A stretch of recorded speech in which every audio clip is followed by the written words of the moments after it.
저는 대한요로생식감염학회 회장을 맡고 있는 가톨릭의대 비뇨의학과의 이승주입니다.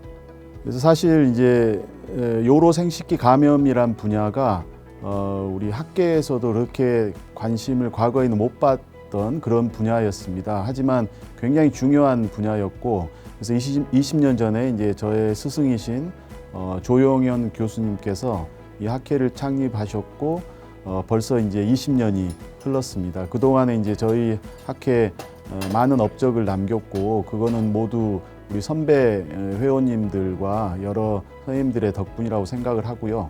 어제 저희가 이제 기념식을 가졌는데, 이제 과거 20년을 돌아봤고, 앞으로 이제 새로운 20년을 또 새롭게 출발하는 오늘 자리가 아닌가 싶습니다. 그래서 굉장히 마음도 벅차고, 기분도 좋고, 또 미래에 대한 기대도 있는 그런 상태입니다. 리캡은 방광염, 특히 이제 방광염은 여성 환자들한테 이제 많이 발생하는 그런 질환인데, 그 방광염에 대한 인식을 개선하자는 이제 프로그램이고, 보통 이제 어떤 질병에 대한 인식은 그 환자들만을 포커싱하는 경우가 많은데, 실제 이제 방광염 같은 경우는 우리가 이제 리캡에서 강조하는 거는 환자뿐만 아니라 의사들의 인식도 개선을 해야 된다. 그 이유가 방광염이 사실은 이제 생명에 지장이 있거나 아주 심각한 그런 질환이 아니기 때문에 우리 의사들도 사실은 이렇게 관심을 갖거나 환자의 어떤 상태를 이해한다는 그런 노력들을 안 해왔던 게 사실이거든요. 근데 실제로 환자들은 그런 심각한 질환, 그러니까 생명을 위협할 만한 그런 질환은 아니지만 그 환자들의 어떤 생활의 어떤 어려움을 굉장히 많이 가져다주는 그런 아주 흔한 질환이기 때문에 환자뿐만 아니라 의사들의 인식도 개선을 해서 국민 건강에 이바지해야 되겠다, 그런 프로그램이고, 이 프로그램의 시작은 유럽과 남미 그리고 몇몇 다른 국가들에서 글로벌하게 시작을 했고, 저희 한국도 대한민국도 이제 이 프로그램에 참여를 하게 돼서 이번에 이제 그런 시스템을 도입했다고 생각하시면 될 것 같습니다. 일단 이제 환자가 직접 그 사이트에 접속을 해서 그 리캡을 이제 아는 방법도 있겠지만, 우선은 저희 생각에는 그 의사들, 특히 이제 우리 비뇨학과 선생님들이 또 리캡을 인식을 하고 환자가 왔을 때 환자분들한테 소개도 하고 또 이 프로그램 적극 활용할 수 있는 이제 그런 게 돼야 된다고 생각을 하고, 이제 그걸 위해서 저희 학회에서는 계속 이제 교육과 홍보를 하고 있습니다. 그래서 제 생각에서 우리나라에서는 일단 의사 선생님들이 먼저 리캡을 접해서 그 인식을 가진 다음에 환자한테 소개가 돼서 전 국민이 알 수 있는 이런 이제 시스템으로 가는 게 나을 것 같고요. 또 한편으로는 이제 일반인들 대상으로도 이제 홍보 계획이 있습니다. 예.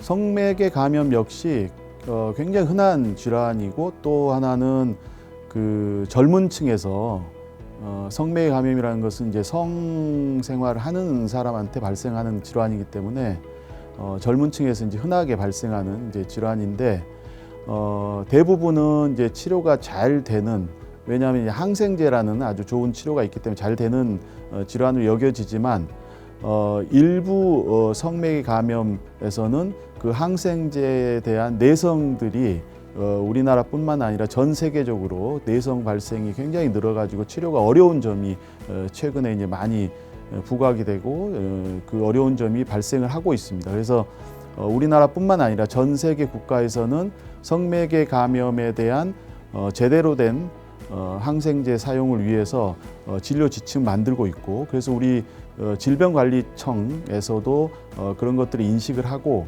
한 15년 전부터 2011년부터 우리 대한요로생식감염학회와 함께 공동으로 이 성매개 감염 진료 지침을 개발을 하고 있고, 이번에 이제 두 번째 개정입니다. 그러니까 제3판이 되겠죠. 그래서 이 항생제 내성이라든지 치료 약제에 대한 부분들은 계속 변하기 때문에 어느 정도 기간을 두고 계속 업데이트가 돼야 되는 상황이고, 그거에 맞춰서 이번에 2023년 새로운 이제 성매개 감염 진료 지침이 개정돼서 발간이 되었습니다. 아까도 말씀드렸듯이 이제 우리 학회가 벌써 이제 20년이 됐고 그동안 이제 선배 선생님들이 많은 노력으로 이만큼 학회를 발전시켰고 또 우리가 국민 건강 이바지했다고 생각을 하는데요.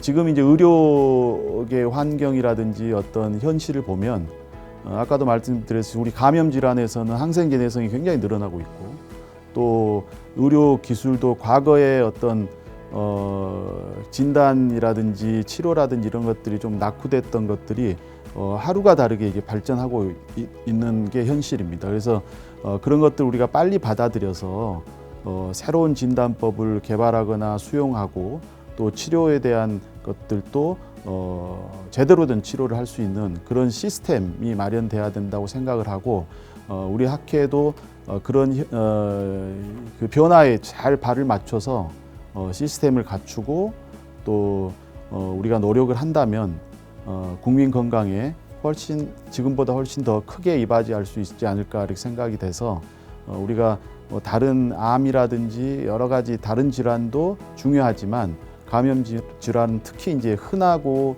우리 주변에서 흔히 볼 수 있고 또 그거에 대해서 많은 그 국민들이 이제 불편해하기 때문에 우리가 좀 더 비뇨의학과 의사로서 요로 생식기 감염에 좀 더 관심을 가지고 앞으로 더욱 노력해야 될 거라고 생각을 합니다. 네, 저는 대한요로 생식기 감염학회 학술이사 맡고 있는 임동훈이라고 합니다. 잘 아시다시피 저희 카우티가 12개의 학술위원회 구성되어 있습니다. 그래서 이번에 해야 될 4개, 5개 파트를 선정을 먼저 했고요.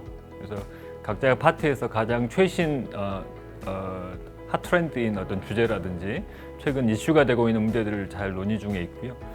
그리고 이제 특히 특강 제목 중에 저희가 그 재발성 요로 감염의 병리 기전에 관한 강의가 있는데 이 부분에 우리 최용 교수님이 새로운 주제를 많이 선정을 해주셔서 어쨌든 큰 도움이 되고 있는 것 같습니다.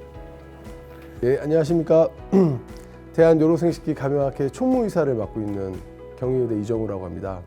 우선 학회가 벌써 20주년을 맞은 걸 대단히 축하드리고요. 그때 20주년 때 또 총무라는 역할을 맡게 되어 무한한 영광으로 생각합니다.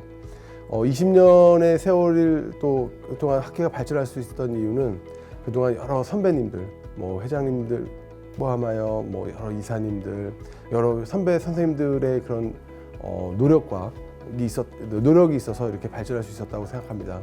앞으로 저도 이 학회에 지금 몸담고 있어서 더욱더 오늘보다 내일 더 발전해 나갈 수 있도록 좀 더 기여를 할 수 있도록 대단히 노력을 많이 하도록 하겠습니다. 감사합니다.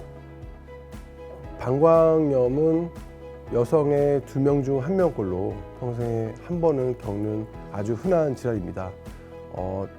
증상이 오면 이제 항생제를 좀 먹으면 이제 대부분 치유가 되기 때문에 뭐 대단치 않은 질병으로 생각할 수 있지만 이게 이제 계속 반복이 되고 하면 우리 일상적인 삶에 지대한 영향을 미칠 수 있기 때문에 이에 대한 치료도 중요하지만 예방법도 굉장히 중요하다고 생각합니다. 일단 기본적으로 뭐 물을 많이 먹는 습관, 뭐 특히 이제 성관계 하고 나서 잘생기시는 분들은 관계하기 전에 위생이라든지 이런 거를 뭐 깨끗하게 해주는 것도 중요하겠지만 중요하겠습니다. 안녕하세요. 저는 대한요로생식기 감염학회 제7대 회장을 역임한 현재 세종 충남대학교 병원에서 근무하고 있는 나용길입니다. 네, 저희들이 벌써 성장기를 거쳐서 이제 청년기 한참 활동할 이제 20주년 시기에 돼서 그동안에 우리 학회가 정말 열심히 달려왔고 지금도 아주 잘하고 계신 것 같습니다. 그래서 뭐 저희들은 학회 활동에 열심히 참여하면서 우리 젊은 구성원들이 정말 발전하는 학회가 되기를 진심으로 뒤에서 응원하고 또 축복하겠습니다. 네, 아무래도 제가 외래에서 진료를 보다 보면 재발성 방광염으로 굉장히 고생하시는 우리 젊은 또는 중년 여성분들이 많으신데 그런 분들에 대해서 우리가 기본적으로 질환이 생기고 있는 부분들에 대한 것들을 환자들한테 잘 설명을 드리고 거기에 따른 여러 가지 예방법, 생활 속에서 우리가 해야 될 또 생활치료법들 그리고 항생제 치료까지 우리가 잘 설명을 하면서 비뇨의학과에 오셔서 굉장히 큰 도움을 받으실 수 있다 하는 것을 강조드리고 싶습니다. 충분히 우리가 잘 극복하고 정말 정상적인 생활을 영위하실 수 있을 겁니다. 네, 구대 회장을 역임한 김태형이라고 합니다. 저는 중앙대학교에서 재직 중이고요. 대한요로 생식기 감염학회 창립 20주년을 진심으로 축하드립니다. 대한요로 생식기 감염학회는 우리 항생제 내성, 요로 감염 또 고령화에 맞춰서 이에 대한 재반 준비 사항을 준비하는 학회로 현재 사회에 있어서 굉장히 중요한 학회라고 생각을 합니다. 요로 감염에 있어서는 항생제 내성이 굉장히 중요하고요. 항생제 내성은 정말 우리가 올바른 항생제를 사용하는 게 정말 중요하다고 생각합니다. 성매개 감염은 요즘 청소년기에 있어서 어떤 성적 자율성이 굉장히 강조돼서 많이 만연하고 있는데 다른 거 없습니다. 콘돔을 사용하는 게 제일 중요하다고 생각합니다. 학회 차원에서도 이에 대한 홍보가 좀 했으면 좋겠다 그런 생각을 합니다. 네, 안녕하십니까. 양산 부산대학교 병원에서 근무하고 있는 이상도현이라고 합니다. 저는 요로 생식기 감염학회를 전공을 하고 있고 아울러서 소아비뇨기 분야의 또 요로 감염 부분도 함께 전공을 하고 있습니다. 네, 저희 대한요로 생식기 감염학회는 20년 전 2003년도에 학회가 창설되었는데 지금 벌써 20년이 되었습니다. 먼저 20주년을 진심으로 축하를 드립니다.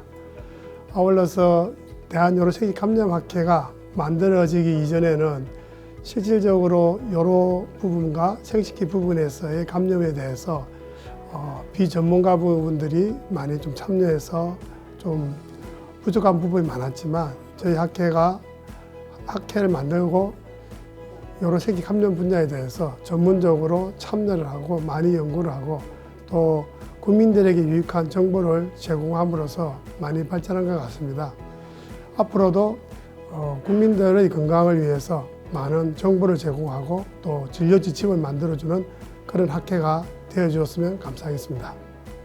요로 감염이나 성매개 감염 중에서 제가 좀 다른 분들이 말씀 안 하신 부분을 하나 말씀드리자면 재발성 요로 감염이 소아에서 많이 발생합니다.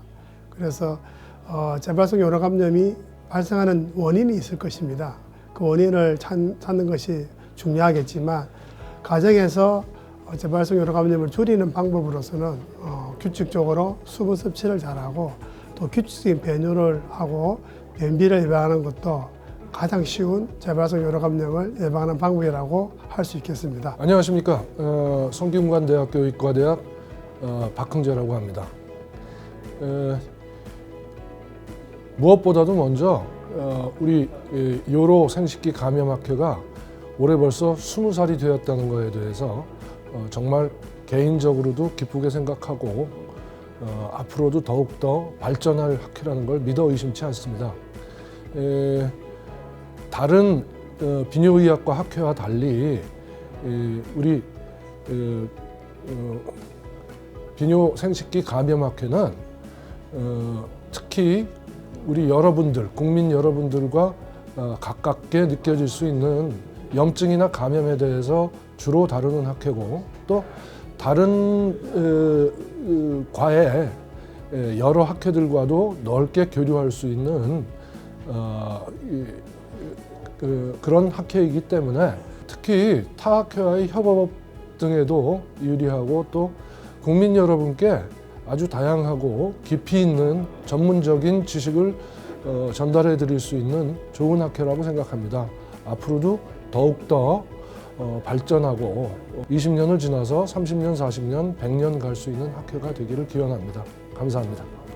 근래 연세 드신 분들이 많이 증가하면서 요로 감염에 대한 관심이 급격히 증가하고 있는 걸로 판단이 되고 우리나라도 그렇지만 외국에서도 젊은이들을 중심으로 해서 성매개 감염이 증가하는 걸로 알려져 있습니다. 그래서 이에 대한 특별한 주의가 요구되면서 또한 적절한 치료법에 대한 좋은 연구가 지속돼야 할 걸로 생각됩니다. 네, 안녕하세요. 동아의대 비뇨기과 조원열입니다. 우리 학회 창립 20주년을 정말 축하드립니다. 제 기억으로 2003년도인가 학회가 시작을 됐는데 그 당시에 우리 조영현 교수님께서 연구회를 그 전에 만드시고 2003년도에 창립을 하시고 그리고 초반에 기반을 닦아 놓으시고 아주 노력을 많이 하셨던 걸로 기억을 합니다. 그 학회 당시로서는 학회를 새로 창립한다는 것이 굉장히 힘든 일이었음에도 불구하고 문제없이 학회 내에서도 아무런 문제 없이 학회를 창립하시고 발전을 이끌어 주셔서 정말 감사를 드리고요. 그 이후에 많은 회장님들과 우리 회원들이 노력해서 지금까지 20년이까지 학회가 발전이 됐고 지금의 학회가 왔다고 생각을 합니다. 그리고 이제 앞으로 20년뿐만 아니고 50년을 더 발전해 나가야 될 텐데 그 모든 게 우리 모두의 협심, 협동에 의해서 해야 될 것이라고 생각을 합니다. 인제대 일산백병원 비뇨학과 조인내라고 합니다. 예, 어쨌든 제가 이 요로생식기 감염학회 초창기 멤버의 한 명으로서 좀 그동안 여러 가지 어떤 학회가 많이 발전을 했고요. 기여하고 있는 부분이 우리가 특히 남성의 경우에는 여성은 비뇨기계와 생殖기계가 완전히 분리되어 있지만 남성은 두 개가 중간에 이제 전립선이라는 데서 만나서 이렇게 나오게 되기 때문에 그래서 우리가 요로생식기 감염학회가 된 거죠. 그래서 거기다가 이제 면역 질환까지 포함을 해서 많은 연구들이 받침되면서 지금 20년이라는 세월 동안에 많은 기여를 하고 있습니다. 특히 최근에 코로나를 겪으면서 일본도 성병이 많이 늘었지만 저희 나라에서도 지금 많이 늘고 있기 때문에 이런 부분에 더 관심을 갖고 치료를 해야 될 것 같고요. 특히 여성이든 남성이든 한쪽에 성병이 생기면 그 파트너도 꼭 치료를 해야 된다는 것을 인지하셔야 될 것 같습니다. 네, 안녕하십니까. 저는 전남의대 정승일입니다. 현재 요로생식기 감염학회에서 항생제 내성 감시체계 위원회 위원장을 맡고 있습니다. 다시 한번 그 학회 창립 20주년을 진심으로 축하합니다. 최근에 이제 저희가 작년부터 항생제 내성을 계속 전국적으로 모니터링하고 있는데요. 항생제 내성이 과거 10여 년 전에 비해서 지속적으로 항생제 내성이 증가하는 추세입니다. 특히 재발성 방광염이라든지 폐경후 여성에서 항생제 내성률이 특히 증가하고 있어서 지속적인 모니터링이 필요할 것 같습니다. 특히 항생제 내성 모니터링 시스템에서는 많은 비뇨기과 선생님들의 도움이 필요합니다. 특히 1차 의료기관을 담당하고 계시는 의원 선생님들의 협조가 많이 필요한 상황이고요. 앞으로도 잘 부탁드리겠고 향후 20년, 40주년이 될 때까지 항생제 내성이 모니터링이 될 수 있도록 많은 도움 부탁드립니다. 일단은 요로 감염을 위해서는 생활 습관을 조절하셔야 되는데요. 특히 평상시 물을 많이 드시는 습관이 좀 필요하겠습니다. 그리고 불필요한 항생제를 많이 복용하게 되면 우리 장내 마이크로바이오타, 장내 유해균도 훼손이 되면서 이것 또한 재발성 요로감을 초래할 수 있기 때문에 무분별한 항생제 사용을 자제하시고 항생제 감수성에 맞는 적절한 항생제를 사용하시는 게 향후 재발성 방광염을 예방하는 데 큰 도움이 되리라고 봅니다. 예, 저는 요로생식기 감염학회에서 지금 간행이사를 맡고 있는 송기현이라고 합니다. 네, 반갑습니다. 지금 성매개 감염 진료 지침이 대한요로생식기 감염학회랑 질병관리청에서 2011년, 2016년 해서 이번에 세 번째로 개정판이 출간되었습니다. 이거는 이제 그 실무 근거 중심으로 실무 위주로 해서 그 성매개 감염에서 실제 근거 중심으로 처방을 낼 수 있게끔 이렇게 만든 진료 지침서입니다. 여러 가지 문제가 나오고 있지만 성매개 감염도 마찬가지로 다른 요로 감염과 마찬가지로 지금 그 항생제 저항이 그 저항균들이 이제 늘어나게 되고 무분별하게 진료 지침 근거 중심이 아닌 그 무분별한 그 항생제 남용으로 인해서 이제 그 항생제 저항균이 늘어날 수가 있기 때문에 정확하게 근거 중심으로 실무 중심으로 해서 저희가 이렇게 진료 지침을 지키면서 처방하고 환자들을 이제 케어하는 것이 상당히 중요합니다. 네, 안녕하십니까. 원주연세의대 비뇨의학과 정홍입니다. 오늘 제가 말씀드릴 내용은 HPV 백신에 대한 내용입니다. 많은 분들은 자궁경부암 백신으로 알고 있기도 한데 HPV라는 인간 유두종 바이러스에 관련된 백신으로 12세에서 14세 최근에는 남성 여성에게 접종이 권장되고 있습니다. 남성에서의 접종의 필요성은 자궁경부암 백신으로 알려지면서 HPV, 인간 유두종 바이러스가 암과 관련돼 있다는 것은 많은 분들이 알고 계십니다. 특히 이런 암은 자궁경부암을 대표하는 여성의 암과 관련돼 있다고 생각을 하지만 남성의 음경암 및 기타 다른 암, 그리고 전 세계에서 발생하는 암의 5%가 인간 유두종 바이러스와 관련되어 있습니다. 그렇기 때문에 단순하게 여성에서 접종을 맞는다고 해서 남성까지 커버를 할 수 있는 것도 아니고, 남성의 접종률이 올라가야 아이러니하게도 여성의 자궁경부암의 발생을 낮출 수 있다는 점도 중요하다고 생각합니다. 그렇기에 남성에서의 HPV 백신의 접종은 필요성은 굉장히 높고, 현재 국회 및 정부에서도 이런 이유 때문에 논의가 되고 있는 걸로 알고 있습니다. 또한 남성에서의 HPV 감염은 남성의 정자의 활동성을 떨어뜨리는 것으로 알려져 있고, 이러한 정자의 활동성 저하는 불임과 직접적으로 연관성이 있기 때문에 최근에 많은 불임으로 고통받는 분들이 혹시라도 필요하다면 정액 내에 인간 유두종 바이러스에 대한 검사를 시행하고, 때에 따라선 남성의 접종을 이루어짐으로써 이런 정자의 퀄리티, 질을 올릴 수 있지 않을까 생각합니다. 중앙대학교 병원 이비인후과에 있는 이세영이라고 합니다. 그 전공은 두경부외과를 전공하고 있습니다. 두경부암은 그 얼굴에 있는 코, 그다음에 입, 목구멍에 생기는 암을 두경부암이라고 하고 있고요. 우리나라 국내 데이터에 보면 2019년에 약 5,600명 정도의 환자가 발생한 걸로 나와 있습니다. 최근 17년 동안의 데이터를 보면 한 1.5배 정도 증가했었고요. 특징적으로 두경부암 중에서 구강암하고 인두암은 그 기간 동안에 2배 이상 증가하였고, 편도암은 3배 이상 증가한 걸로 나와 있습니다. 인유두종 바이러스가 두경부암을 일으킨다고 하는 것은 1985년에 처음 밝혀졌습니다. 그래서 미국에서도 인유두종 바이러스를 두경부암의 원인 인자로 분류하고 있고요. 그다음에 현재 전체 두경부암의 약 30% 정도가 인유두종 바이러스에서 발생한다고 알려져 있고, 특히 편도암 같은 경우는 전체 암의 75%가 인유두종 바이러스에서 발생한다고 알려져 있습니다. 국립경찰병원 비뇨기과 박준백이라고 합니다. 주로 담당은 요로 감염과 여성학을 담당하고 있습니다. 일반 국민들이 정말 중요시 여겨야 될 것이, 지금 사실 요로 감염이나 항생 감염이 굉장히 심각한 상황입니다. 근데 이것이 어떤 의미로는 여러분이 간단하게 검사를 하지 않고 약간 이제 저희 의사들도 그러지만 덮어놓고 항생제를 무조건 쓰는 경향이 있습니다. 그러나 본인이 뭔가 염증이 있다, 감염이 있다 했을 때 반드시 기초적인 검사를 해서 본인이 확실히 세균 감염이 맞는가 확인된 후 항생제를 사용하는 것이 내성 예방의 기본입니다. 예, 동반된 손상이라는데 어렵게 생각하실 것 같고, 항생제를 쓰다 보면 간단하게 병원균도 죽이지만 우리 몸에 건강하게 살고 있는 정상 상세균도 많이 죽게 됩니다. 특히 장내 세균 같은 것이 정상적으로 살아있는 세균들이 많이 죽거든요. 그러면 또 다른 병원균들이 그 빈자리를 틈어서 설사병을 일으킨다는 하는 안 좋은 일을 일으킵니다. 그래서 이것을 콜레테럴 데미지라고 항생제 내성의 기전 중에 가장 안 좋은 거를 알고 있습니다. 안녕하십니까? 저는 대한요로생식기 감염학회에서 항생제 사용관리위원회를 맡고 있는 순천향대학교 천안병원의 양희조라고 합니다. 사실 위료 관련 감염이라는 거는 말 그대로 위료와 관련된 모든 감염을 다 포함해서 말씀하게 되는데요.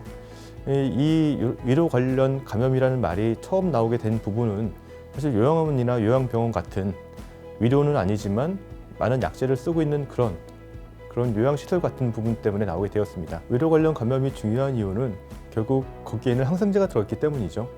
항생제라는 것은 사용하면 할수록 내성이 증가할 수밖에 없습니다. 그렇기 때문에 항생제 사용을 줄이는 것이 무엇보다 중요한데요. 항생제 사용을 줄이자는 것이 사용하지 말자는 것은 아닙니다. 적절한 때에 적절한 양의 항생제를 사용하자는 것이고요. 그것이 제가 맡고 있는 항생제 사용관리위원회가 해야 될 일이기도 하죠. 그 문제에 대한 답은 사실 간단합니다. 우리가 치료를 받아야 되는데 치료할 수 있는 방법이 없어질 수밖에 없기 때문이죠. 쉽게 치료될 것 같은 병들도 쉽게 치료가 안 되기 때문이고, 쓸 수 있는 약이 없어질 수밖에 없는 것이죠. 그렇기 때문에 항생제 사용은 특히 더 주의해서 가급적 적게 사용해야 될 것입니다. 어제 저희 대한요로생식기 감염학회 20주년 행사를 참석했습니다.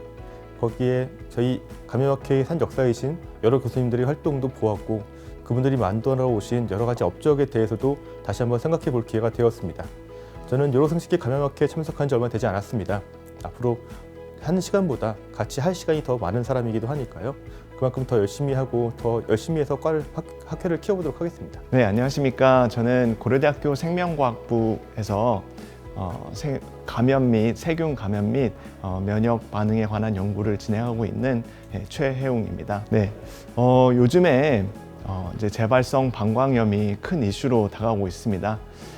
이런 재발성 방광염은 가장 큰 위험 중에 하나는 바로 이 항생제 내성을 가지고 있는 균주에 감염이 되어서 여러 가지 증상을 나타낼 경우 특별하게 항생제에 반응하지 않는 그러한 문제점들을 가지고 있어서 이러한 것들을 치료하기 위한 가장 근본적인 원인과 그리고 그러한 치료하기 위한 방법들을 연구하기 위해서 저희 실험실에서는 동물들을 특히 생쥐를 사용하여서 이러한 병원균의 감염 기전과 그리고 이러한 것들을 치료할 수 있는 어떠한 방법이 있을지를 연구를 하는 그러한 실험들을 진행을 하고 있습니다. 방광 감염 같은 경우는 실제로 방광 내에 존재하고 있는 박테리아들이 이렇게 증식을 하는 것뿐만 아니라 이 증식을 하고 이 방광 세포로 숨어 들어가는 그러한 특이한 형태를 보이고 있습니다. 이렇게 박테리아들이 세포 안으로 숨어 들어갔을 경우 이 항생제에 의해서 처리가 잘 안 되기 때문에 이러한 것들을 처리하기 위한 여러 가지 방법들이 알려져 있는데 그 중에 대표적인 것이 바로 이제 백신입니다. 백신들이 잘 이제 개발되고 있고 또 이러한 효과적인 백신을 개발하기 위해서 미국이나 유럽 등에 있어서 여러 가지 연구를 진행하고 있고 또 저희 실험실에서는 최근에 락토바실러스를 이용한 공생균 요법을 최근에 연구를 통해서 밝힌 바가 있으며 효과가 있음을 밝힌 바가 있으며 또 오늘 제가 소개하고자 하는 내용들은 이 박테리아들이 세포 안으로 들어갔을 때 이 세포 안으로 들어간 박테리아들을 효과적으로 죽이는 그러한 여러 가지 이제 스몰 몰레큘, 즉 저분자 화합물들을 이용을 해서 이 박테리아들을 세포 안에서 들어갔을 경우 어떻게 죽이는지 그러한 것들을 이제 저분자 화합물들을 이용을 해서 특별한 효소 혹은 여러 가지 메커니즘적인 측면들을 잘 타겟팅을 하여서 세포 안에 숨어 들어가 있는 박테리아들을 죽이는 그러한 효과들을 관찰하게 되었습니다. 그래서 지금까지는 이제 병원에 오신 재발성 방광 환자들 같은 경우는 여러 가지 옵션들이 많이 국한되어 있지만은 향후 저희와 같은 기초 연구자들이 효과적인 백신 혹은 그리고 저분자 화합물들 혹은 이제 마이크로바이옴과 같은 이제 프로바이오틱스를 활용한 이러한 면역 치료 요법을 통해서 재발성 방광 환자들에게 여러 가지 옵션들을 제공할 뿐만 아니라 또 향후 그런 것들을 치료할 수 있는 그러한 효과적인 치료 방법들을 또 의사 선생님들한테 제공을 하고 또 의사 선생님들은 임상 연구를 통해서 그 효과를 검증하는 그러한 저희 실험실은 그러한 이제 주춧돌을 낳는 그런 연구를 열심히 수행을 하도록 하겠습니다. 네, 안녕하십니까. 저는 고려대학교 구로병원 비뇨기과에서 근무하고 있는 안순태라고 합니다. 반갑습니다. 네, 지금 리캡은 그 영어인 Recurrent Cystitis Awareness 프로그램이라고 하는 이제 재발성 방광염의 이제 인식 제고를 위한 프로그램입니다. 그래서 우리가 재발성 방광염이라고 하면 단순 이제 방광염과 좀 차이가 있는데 이를 의료진이나 환자나 서로 바라보는 이 병에 대한 인식 그리고 시각의 차이가 있습니다. 결국에는 이제 의료진이 환자가 느끼는 재발성 방광염을 느끼는 어떤 그 인식을 좀 이해를 하고 서로의 어떤 관점 차이를 줄이고자 하는 목적이 있는 프로그램입니다. 네, 말 그대로 ACSS는 이제 환자들이 자가로 내가 방광염이 있는지를 알아볼 수 있는 자가 진단 설문지입니다. 일단 무엇보다도 환자들이 병원에 오기 전에 내가 겪고 있는 증상이 방광염인지 알 수 있는 그런 장점이 있고요. 두 번째는 이제 이 질환을 의사들은 그리고 환자들은 다른 여러 개 비뇨기 질환과 감별할 수 있는 장점이 있고 무엇보다도 이것들을 이용해서 의사들은 환자 어떤 진단에 도움될 뿐만이 아니라 향후에 환자가 치료하고 나서 치료의 반응 평가나 예후에도 좋은 그 이용을 할 수가 있습니다. 그리고 환자들의 어떤 삶의 질에 미치는 영향까지도 우리 의료진은 이 설문지를 통해서 간접적으로 알아볼 수가 있는 도움이 되죠. 뭐 저는 이제 그 한국어 번역을 이제 감수를 하고 했었는데 아무래도 이제 영어된 의학 용어를 한글로 좀 바꾸다 보니까 아무래도 좀 어색하거나 그런 표현들이 많았습니다. 결국에 이제 목적이 아까도 말씀드렸지만 이거는 환자들이 재발성 방광염에 대한 어떤 정보도 새로 얻고 의사들도 이거에 대한 관점도 얻어야 되기 때문에 굉장히 익숙한 언어가 중요하거든요. 그래서 그것들을 좀 다시 익숙한 한국어로 직역이 아닌 어떤 한국어 좀 익숙한 표현으로 바꾼다는 게 있어서 조금 어렵긴 했습니다. 네, 안녕하십니까. 저는 그 요로생식기 감염학회에서 정보의사를 맡고 있는 최진봉이라고 합니다. 일단 소변에서 백혈구가 보인다는 뜻은 일반적으로 우리가 녹뇨라고 부르는 그런 이제 소변이 이제 농이 있다는 뜻을 의미하고 일반적으로는 이제 요로 감염을 의미한다고 많이들 알고 계시고 있습니다.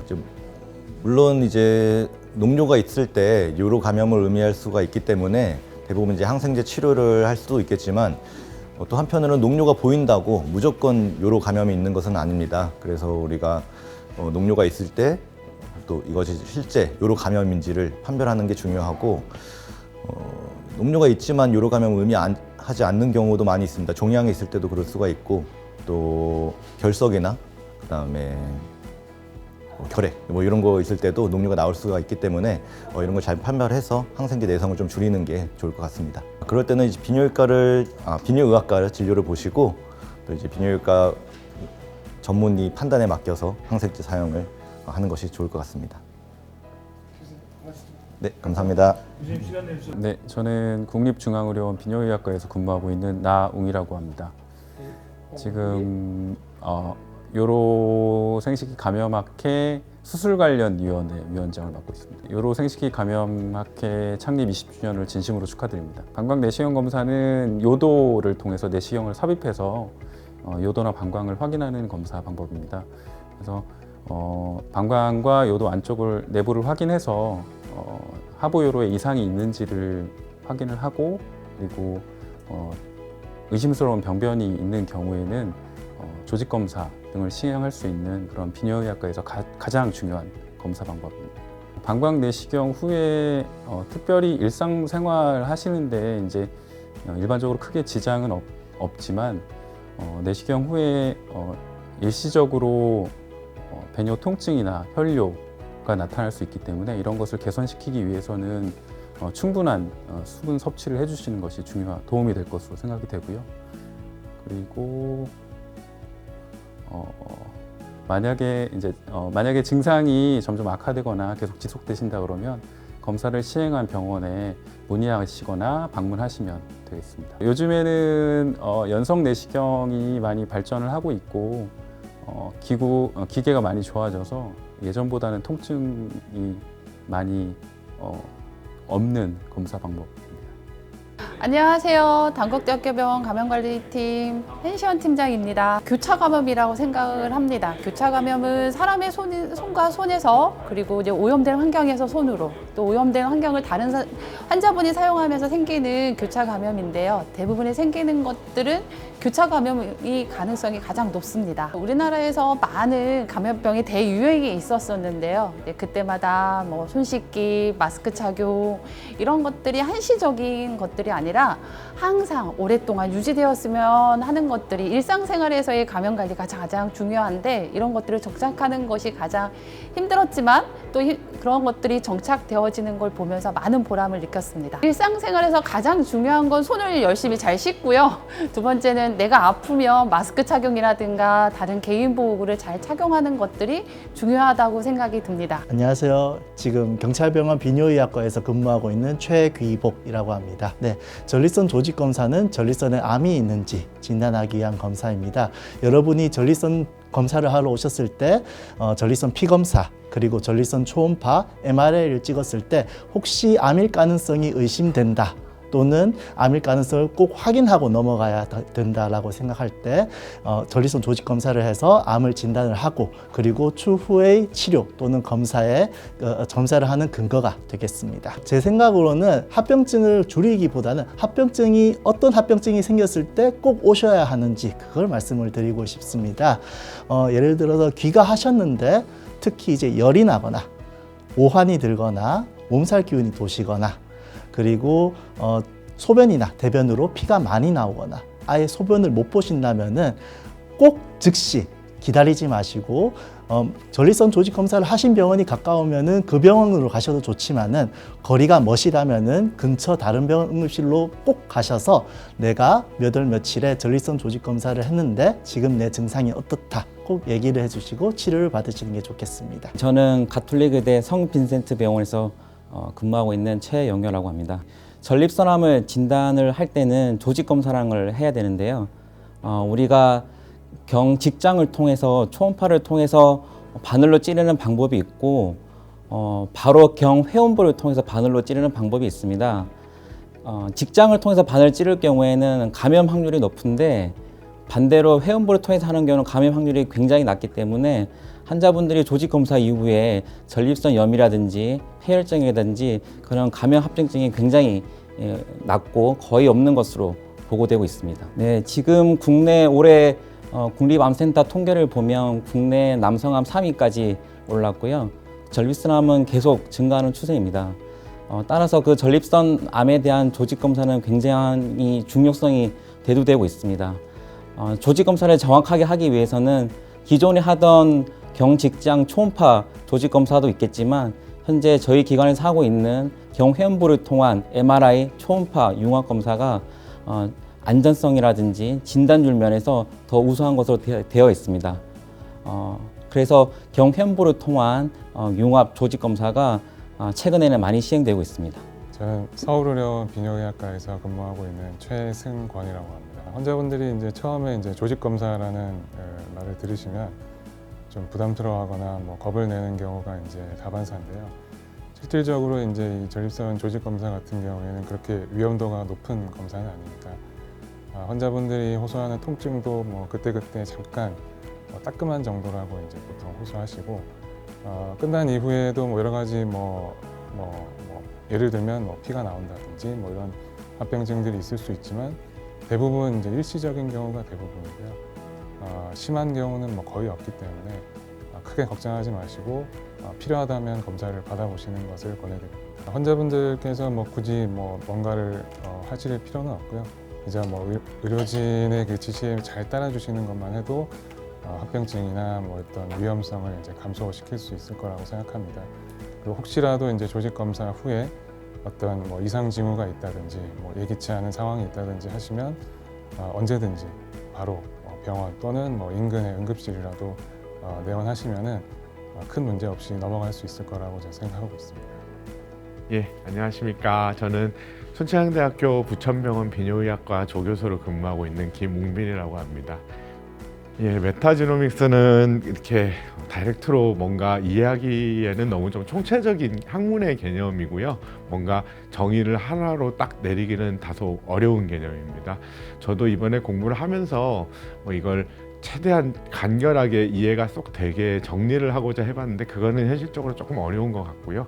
예를 들면 바이올로지가 무슨 뜻이냐 이러면 정말 설명할 게 많은 것처럼 메타지노믹스 역시 그런 식의 좀 총체적인 개념이고요. 일단은 메타지노믹스, 지놈은 다 아실 텐데 지놈 뒤에다가 믹스를 부셔서 오믹스의 한 분야입니다. 오믹스라는 거는 이렇게 개별적으로 접근하는 학문이 아니고 A라는 균이 있으면 A의 어떤 유전자가 어떤 건지 생활사가 어떤지 지금까지는 그런 연구였다면 오믹스가 뒤에 붙어서 지노믹스가 되면 그 좀 총체적으로 보는 개념입니다. 유전체라는 단어를 써서 이 총체적으로 이 어떤 전체의 어떤 기능이 뭔지 그리고 유전자들은 어떤 것들로 구성되어 있는지 그 앞에 메타라는 접두어까지 붙여놔서 메타는 사실 우리말로 뭔가 딱 단어를 표현하기는 좀 어렵습니다.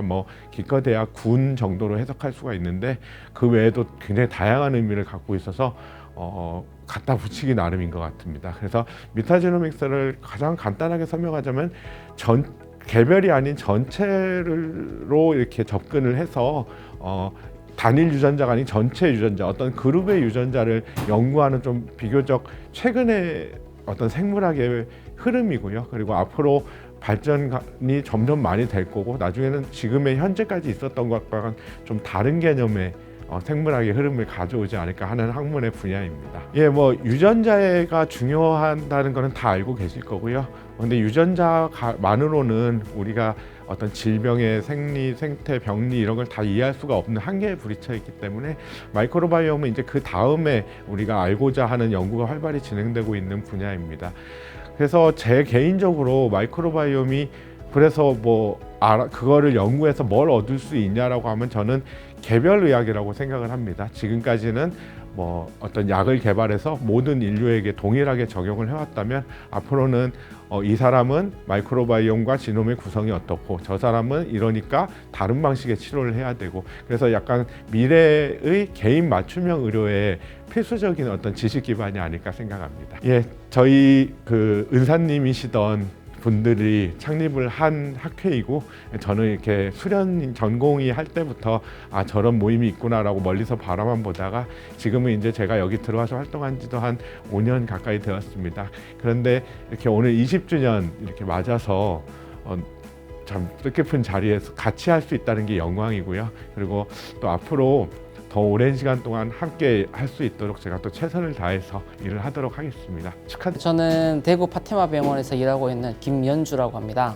마이크로바이옴은 이제 이전에 그 장내 세균이라든지 시작은 장내 세균부터였습니다. 그래서 사람 몸에는 여러 가지 균들이 모여서 살고 있는 공동체들이 있기 때문에 이런 부분들이 인간 건강에 영향을 미친다는 연구 결과들이 많이 나와 있었고 최근에는 이제 소변에서도 그간 이제 무균이었다라는 내용과는 달리 균이 실제 살고 있었다라는 것들이 나오면서 여기에 대한 관심이 높아지고 있고 연구도 많아지고 있습니다. 일단 모든 연구가 그렇듯이 그 연구가 하나로 끝나는 경우는 잘 없고 여러 가지 연구를 요즘은 비교를 해서 서로 비교를 해야 되기 때문에 이런 부분들에서 마이크로바이옴은 특히 이제 소변 같은 경우는 그 안에 포함되어 있는 박테리아의 DNA 양이 적기 때문에 외부 환경에 영향을 많이 받습니다. 그래서 이런 부분들을 조절하기 위한 그 표준화 작업이 선행되는 것이 중요하다고 생각하고 있습니다. 가천의대 김광택 교수님이십니다.